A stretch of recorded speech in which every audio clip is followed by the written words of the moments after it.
L'édition de cette semaine des innovations compétitives va être relativement brève. Nous n'avons eu que 3 événements ce week-end en raison de Pâques et 2 d'entre eux ont eu lieu avant la mise en place du Data Slate et du Tyrannid, et ont été dominés par des armées qui ont de grands changements à l'horizon. Cependant, comme les déplacements vers les événements au Royaume-Uni se résument généralement à jeter une armée dans la voiture le vendredi soir et conduire pendant moins de 2 heures, on peut compter sur la scène des tournois pour toujours trouver au moins une collection d'irréductibles prêts à adopter une mise à jour avec un préavis de 48 heures.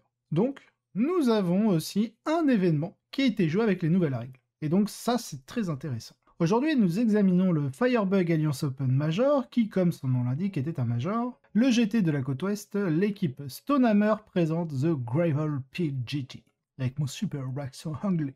Continuons. Le week-end prochain, le nouveau metagame démarre pour de bon avec le Renegade Open Spring Up GT aux États-Unis et le UKTC Bristol GT au Royaume-Uni, qui inclut tous deux le Data Slate.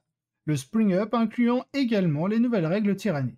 Nous vous présenterons toute l'action de ces événements dans l'édition de la semaine prochaine. Pour l'instant, nous allons bouleverser l'ordre habituel et couvrir l'événement de cette semaine qui a utilisé les nouvelles règles en premier. Même si c'était le plus petit des trois, comme toujours, indique un joueur qui était soit un finaliste invaincu, soit invaincu avant le tour final.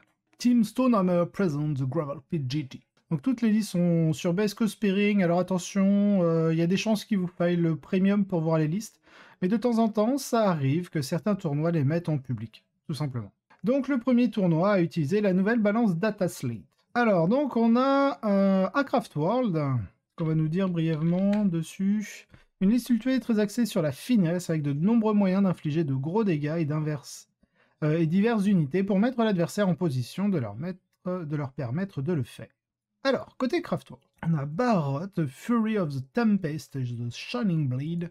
Alors Barroth, si on prend en compte la data set, parce qu'on voit qu'on joue contre un Death Guard, donc le Death Guard a gagné super OP sur ses Terminators, et du coup, comme tous les Marines, enfin comme tous les porteurs, on va dire, d'armure énergétique, ou en tout cas les factions d'armure énergétique, les Sistar, les Grey Knights, les Astartes, les Hérétiques Astartes, etc., ont gagné l'Armor of Content où on applique un -1 à la PA lorsqu'on subit des blessures à l'arme, qu'elle soit de tir ou de mêlée.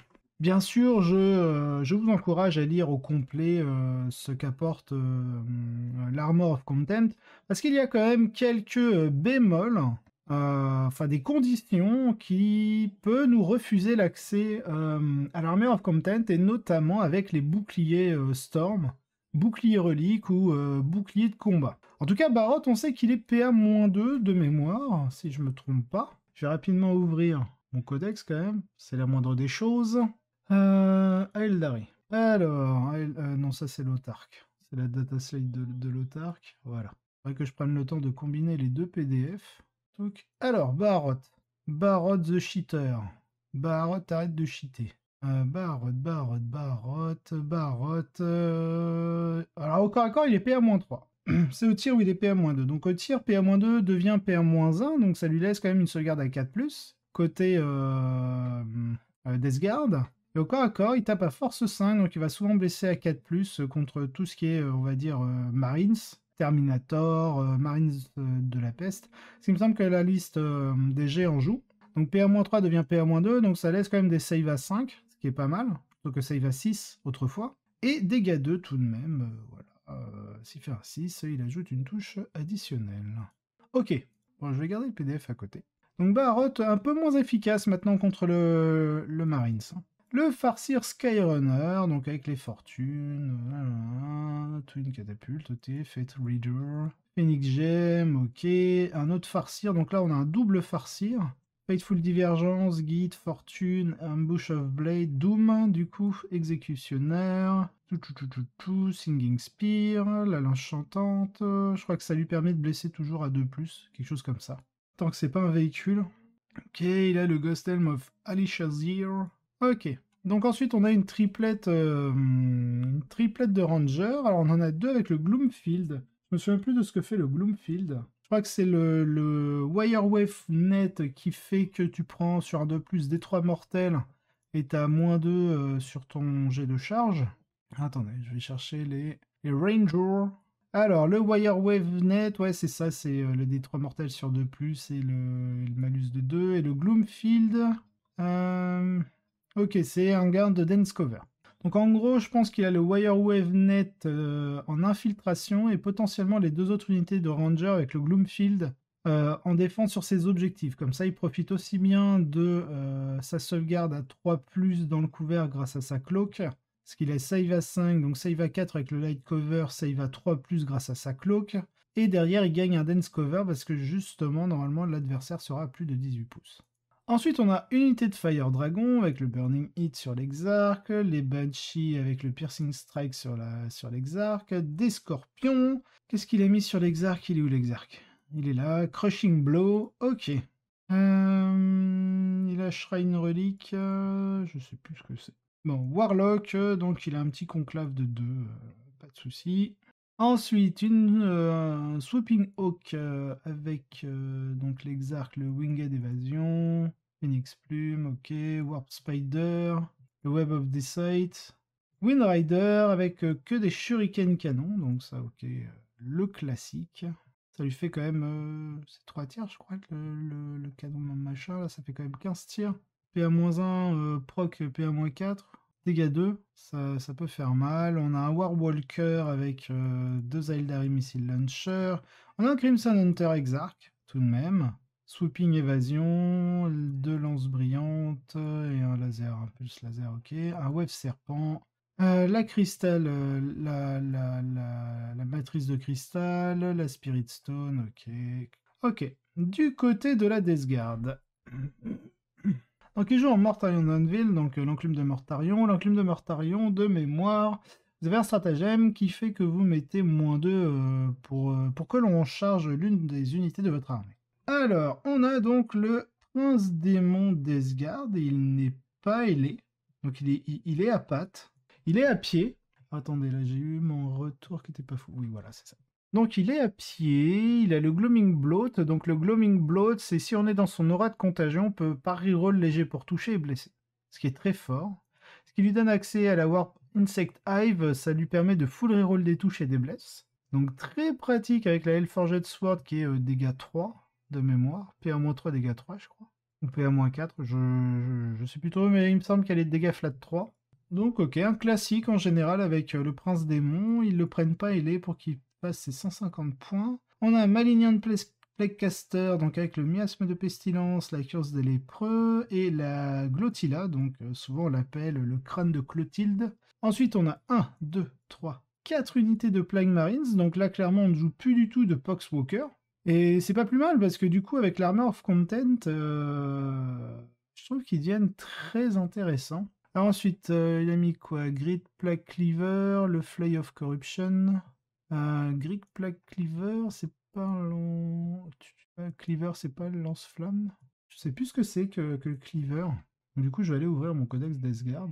Du coup, c'est vrai qu'il y a du matos qu'on ne voyait plus du tout. Alors autant le Fly of Corruption, c'est un truc assez insane qui, pour chaque attaque, vous lancez 2 jets de touche. Plague Marines. Grid Plague Cleaver. Ah oui, d'accord. Non, c'est une espèce de grosse hache, je crois. En tout cas, c'est force x2, PA-3, dégâts D6. Plague Weapon, donc il relance les 1 pour blesser, mais à chaque fois qu'il attaque avec cette arme, il a -1 pour toucher. Donc avec 2 attaques sur 4+, il y en a une qui passe. C'est pas fifou. C'est pas fifou. Enfin bref, puis le Fly of Corruption, c'est vous lancez 2 jets de touche au lieu d'un.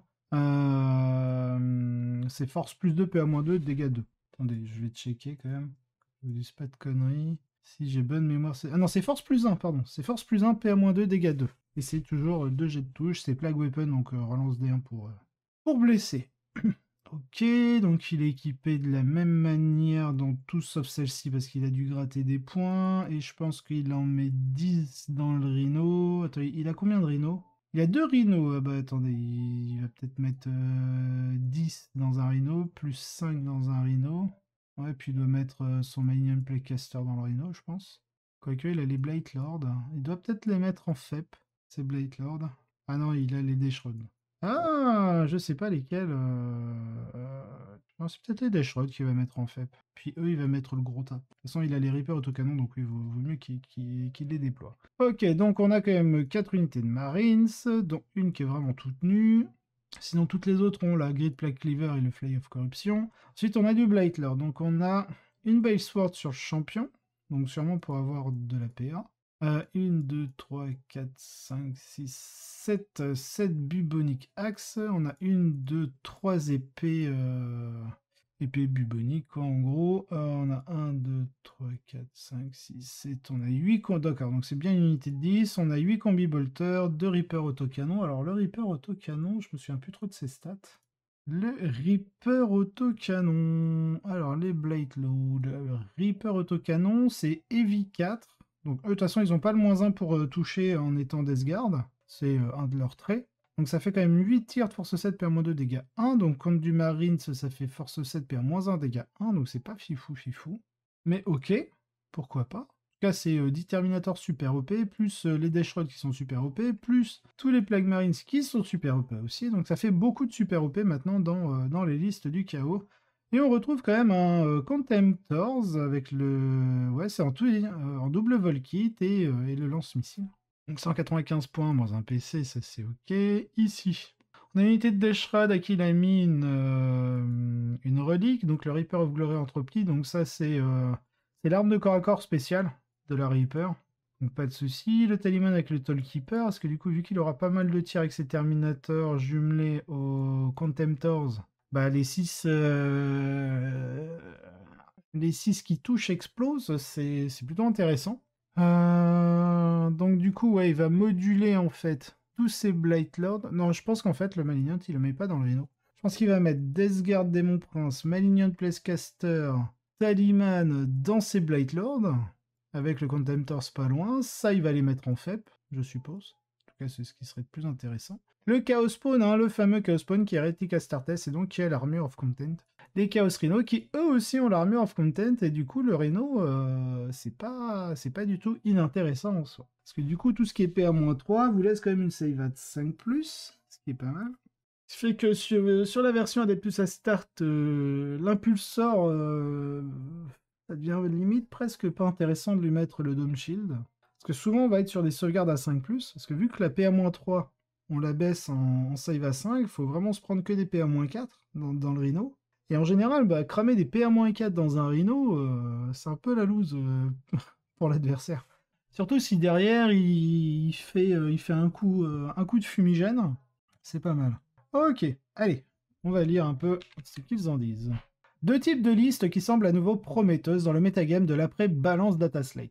Un bon début. D'un côté, vous avez une liste Craftworld qui intègre tout un tas d'unités différentes d'une manière qui leur permet d'être extrêmement ennuyeuse et difficile à cerner. Tant que l'adversaire n'a pas trop de bons indirects, l'empilement de Web of the Sight, la capacité innée des Swooping Hawk, Fire and Fade et Matchless Agility permet à un grand nombre d'unités dans le même tour d'infliger des dégâts, puis de se retirer en sécurité. Les Rangers et les Warwalkers fournissent des unités que vous pouvez répartir sur le plateau, alors ils disent le plateau mais c'est sur la table de jeu, pour contester les objectifs dès le début et forcer l'adversaire à s'impliquer. Puis une puissante contre-attaque en mêlée et les dragons de feu les punissent brutalement pour cela. C'est fragile si l'adversaire parvient à lui porter un coup, mais avec le tir indirect qui est soudainement moins bon, il y a beaucoup moins de listes qui peuvent faire cela de manière fiable. Sur cette note, il est intéressant de souligner que le champ de ténèbres sur les Rangers vaut probablement la peine d'être regardé maintenant. Parce que l'avantage de la couverture dense qu'il fournit peut s'empiler avec le -1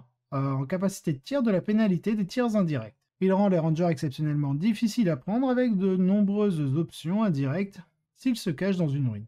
Puisqu'ils seront effectivement sur une sauvegarde à 2+, et on aura -2 pour les toucher. Parce que du coup il aura Dense Cover donc -1, et les tirs indirects subissent en fait un malus sur la caractéristique de capacité de tir. Certains joueurs de la 8ème édition pourraient ressentir un léger bourdonnement dans leurs oreilles. Et voir un léger brouillard rouge, il est probablement préférable d'ignorer cela. De l'autre côté de la table, nous avons une liste qui s'appuie encore plus sur les bienfaits de l'équilibre, donc de la balance Data Slate. Une liste de Death Guard à forte proportion de Plague Marines et de Terminators, les premiers chevauchant des Rhinos, pas moins, les seconds obtenant l'objectif sécurisé, donc avec la nouvelle balance pour les Terminators, et profitant tous de leur nouvelle capacité à ignorer le premier point de PA. Tout cela se combine pour donner à cette armée une énorme capacité à dominer le milieu du tableau, donc le milieu de table. Surtout en tant qu'enclume de Mortarion, avec accès au Glooming Blot, faire basculer un objectif hors de contrôle de la grande unité de Blightlord sera le travail de plusieurs tours. Surtout avec l'accès à l'activation de Cloud of Flies, à un tour où l'adversaire a aligné une puissance de feu écrasante. C'est un plan encore plus fiable maintenant que les unités avancées. Les unités de Rhino Plague Marines sont plus difficiles à déplacer et véritablement redoutables pour la plupart des armées. Les Eldari peuvent-ils faire face? Sur cette mission, honnêtement, probablement pas, car les Seigneurs du Fléau peuvent absolument la dominer, donc la Death Guard. Du côté de la Death Guard, le jeu consiste ici à déplacer l'un des objectifs non domestiques de 6 pouces vers le centre, de sorte qu'une fois que les Blightlords l'auront atteint, ils pourront contrôler les deux à la fois. Utiliser les Death Shroud et les Plague Marines pour repousser les Eldari de tout autre point qu'ils contrôlent, et les réduire en poussière. La liste de Craftworld dépend ici de sa capacité à appliquer des dommages significatifs lorsqu'elle choisit de rester à distance, et à obtenir de la valeur au moment où elle choisit de s'engager. Et les deux plans semblent risqués ici.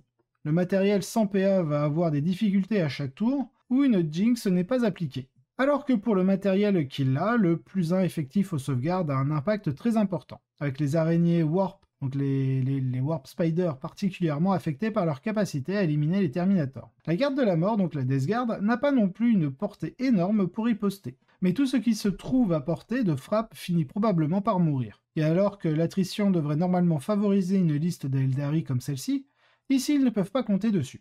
Donc oui, clairement maintenant la Death Guard devient intéressante, parce que vu qu'ils peuvent jouer une chier de Terminator à sauvegarde à 2+, avec l'Armor of Content, on réduit la PA de 1.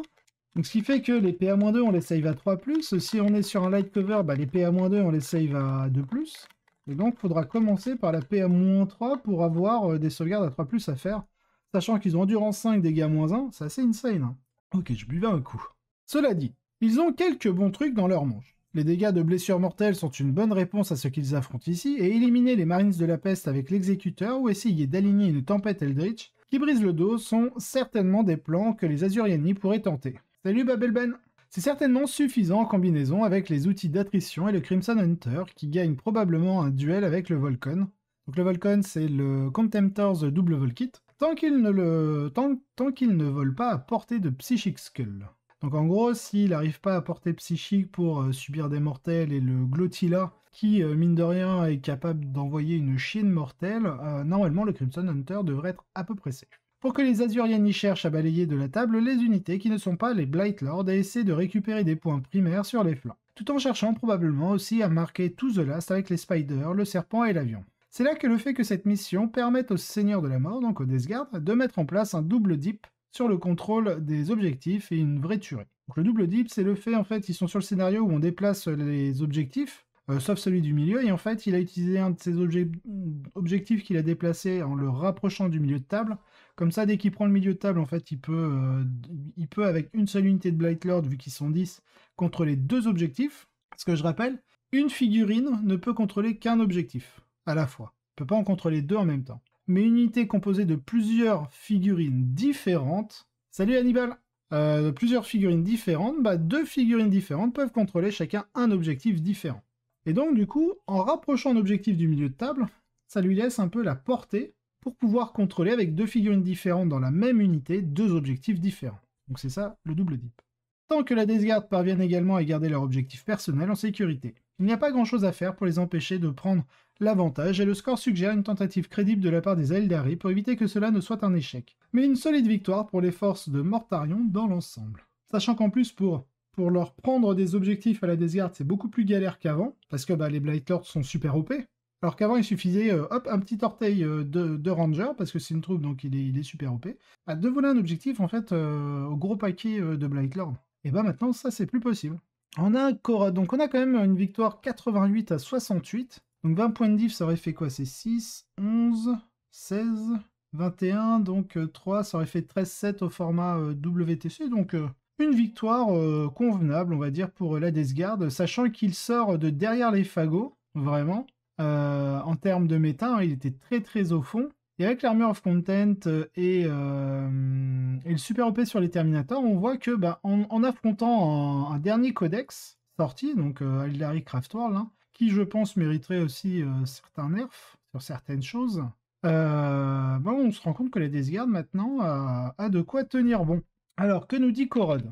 Heureusement, Aiden a pu nous faire part de ses réflexions sur ce jeu. Dans les grandes lignes, elle reflète celle de James. Armure de mépris, donc l'armure of content, est très bien. Mais le plus grand changement pour Aiden est d'avoir obtenu objectif sécurisé sur les Terminators. Cela lui a permis de pousser les Blight Lords au centre et d'utiliser Gloaming Bloat et la couverture pour forcer une réponse de Marcus. En particulier parce que la liste de Marcus n'a pas d'objectif sécurisé robuste. En général, les Eldar ont pas vraiment de super OP robuste. Pour aider à cela, Aiden a tiré l'objectif de l'extrême coin, du point de vue de Marcus, vers le milieu du terrain, lui permettant de compresser le jeu au centre du plateau, et le mettant à portée d'un Rhino pour le pousser vers l'avant et l'atteindre au premier tour. A partir de là, le plan de jeu consistait à éliminer les unités objectifs sécurisés de Marcus aussi vite que possible, tout en préservant les Terminators et en essayant de limiter le score principal de Marcus autant que possible. L'armure de mépris a évidemment aidé, mais a été particulièrement utile sur les Plague Marines. Marcus a choisi Grimes and Down, mais avec les unités Plague Marines relativement molles, était très résistante grâce à l'armure du mépris, c'est Armor of Content. Les nouvelles règles ont eu un impact énorme sur la capacité de la Death Guard à disputer le match. Les Seigneurs de la Mort, donc les Lord of Death, sécurisés par un objectif, étaient apparemment vitaux dans chaque partie. Donc c'est la Death Shroud, je crois. Donc voilà, donc on a une victoire de Death Guard sur un GT. Certes, c'est pas le plus grand GT. Non, pardon, c'est pas un GT, c'est un Major. Il me semble que c'est un Major. C'est un peu plus petit. Non, ok, c'est un GT. Non, ok, oui, non. Non, le Major est au-dessus du GT, pardon. Je crois que le Major, c'est au moins 50 joueurs pour être Major, sinon on est GT. Il y a un truc comme ça. Je me souviens plus trop au niveau des chiffres. Bref, donc bravo à la Death Guard, ça fait plaisir de voir un codex qui était au fond revenir sur le devant de la scène grâce à la balance Data Slate. Et surtout, pour tenir tête à un codex qu'on considère à l'heure actuelle faisant partie du top, en fait. Ok, alors, no Plague Burst, Plague Marines Rhino Absolute Scene. Alors, pas de Plague Burst, des Marines à la place dans des Rhinos, des scènes absolues. Fondamentalement, vous pouvez toujours construire une liste comme celle-ci à partir du livre de la Death Guard. Mais pour qu'elle fonctionne, il faut que le meilleur tir de l'adversaire ait une chance de rebondir. Et à partir du codex Drukhari, cela a cessé d'être vrai pour les meilleures listes, en particulier parce qu'elle pouvait utiliser des unités objectifs sécurisés pour éviter que cela n'ait trop d'importance, si elle devait laisser les Terminators pour la fin. Bien que Relaptic Assault ait un peu aidé, maintenant que l'armée entière est plus résistante et que chaque tour où les Terminators ne sont pas morts est un tour où les Death Guard prennent de l'avance, les choses semblent assez différentes, et beaucoup plus prometteuses pour les Death Guard. Il est probable que les gens vont rapidement réajuster leur stratégie pour s'assurer qu'ils peuvent éliminer les gros blobs de Terminator, ce qui fait qu'ils pourraient encore se faire dépasser. Mais c'est beaucoup plus attrayant que ça ne l'a été pendant plus d'un an. Et si les plans que les gens proposent impliquent de gros swings de mêlée, la liste peut simplement remettre un Strange Vat Blight Spawn. Je ne peux que supposer que l'absence est basée sur l'hypothèse qu'il y ait très peu de choses qui peuvent blesser les Terminators suffisamment fort sur la charge pour que ça ait de l'importance. Le plaisir est au rendez-vous pour les serviteurs de Nurgle, et bravo à Aiden pour cette victoire. Salut Ginag. Donc un Death Guard qui gagne, ensuite on a donc un Simon Pollard avec l'Adeptus Custodes. Qu'est-ce qu'on nous dit? Les élus de l'Empereur avec une nouvelle configuration, beaucoup plus de troupes que d'habitude, 3 unités de Sagittarium et 2 de garde. Maintenant qu'ils sont les seuls à bénéficier de l'objectif sécurisé, et puis en renfort 3 Galatus Dread, les plus naturellement durables dans un monde où ils ne peuvent pas être Hospicide. Donc c'est Hospicide, c'est avec l'hospice de l'Empereur, et 2 Galatus Tank pour assurer la portée, et qui sont bons pour traiter les Grey Knights, ou tout ce qui s'attaque aux 2 points de vie de Marines s'ils surgissent. Pas si bien que cela contre les Death Guard, et ils ont été éliminés par la liste d'Aiden au 4e tour. Donc on a l'Adeptus Custodes, on a le Craftwork qu'on a vu, et on a un Harlequin en 4e place. L'Harlequin... on est plus top 1. Oh, ça fait mal à mon petit cœur. Vous allez voir, vu que c'est le seul tournoi qui utilise la balance Data Slate, je pense que dans les autres, on va retrouver de l'Harlequin en top. Donc une version considérablement réduite du PAM Lightside as Void Weaver, gardant les 9 Void et réduisant tout le reste à l'os pour trouver les 360 points supplémentaires. C'est toujours une liste fonctionnelle car 9 Void suffiront pour certaines listes en solo, mais j'ai eu du mal avec les Webway Hail of Doom Craftworld dans le jeu qu'Henry a abandonné.